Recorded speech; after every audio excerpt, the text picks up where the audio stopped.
বন্ধুরা কেমন আছেন সবাই? ভাইরাল চ্যানেলে আপনাদেরকে স্বাগতম। নতুন হয়ে থাকলে অবশ্যই চ্যানেলটি সাবস্ক্রাইব করতে ভুলবেন না এবং ভিডিওটি না টেনে পুরো ভিডিওটি দেখতে থাকুন। ফুল আর কুড়াল হাতে ভয়ঙ্কর রূপে ফারিন।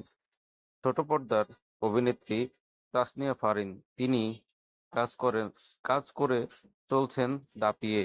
নতুন নতুন কাজ নিয়ে হাজির হচ্ছেন দর্শকের সামনে। এবার ভিন্ন লুকে সামনে এলেন এ অভিনেত্রী। নির্মাতা সঞ্জয় সামাদ্দারের সিনেমা ইনসাফ এর নায়িকা তিনি। আসন্ন কোরবানির ঈদে মুক্তি পেতে যাচ্ছে সিনেমাটি। এরই মধ্যে সিনেমাটিতে ফারিন এর লুক নানা প্রশ্ন বাঁধালো দর্শকদের মনে। রোববার সন্ধ্যায় ছবির একটি পোস্টার প্রকাশ্যে আসে। সেই পোস্টারে একেবারেই অন্য ফারিনকে আবিষ্কার করে দর্শক।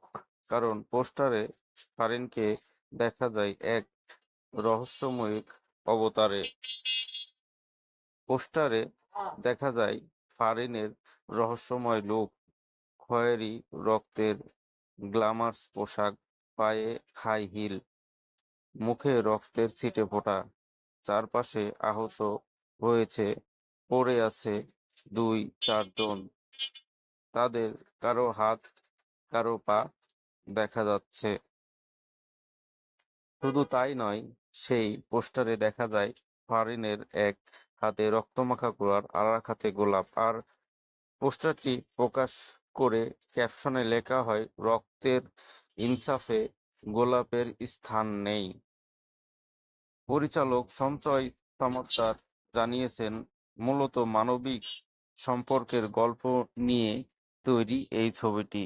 আর সেখানে জাহান চরিত্রে দেখা যাবে ফারিনকে। বলেছেন, এতে অ্যাকশন, রোমান্স সবই থাকবে। গল্পের ইমোশন ঠিক রেখে ঈদের ছবির প্যাকেজ হিসেবে বানানো হয়েছে। সেই সঙ্গে গল্পে এমন কিছু বিষয় তুলে ধরা হয়েছে যা দেখে বোঝা যায় এগুলো বাংলাদেশের ছবি। এই সিনেমাতে ভয়ঙ্কর ডাক্তার রূপে দেখা যাবে জনপ্রিয় অভিনেত্রী মোশাররফ করিমকে। এ সিনেমায় নায়ক নায়িকা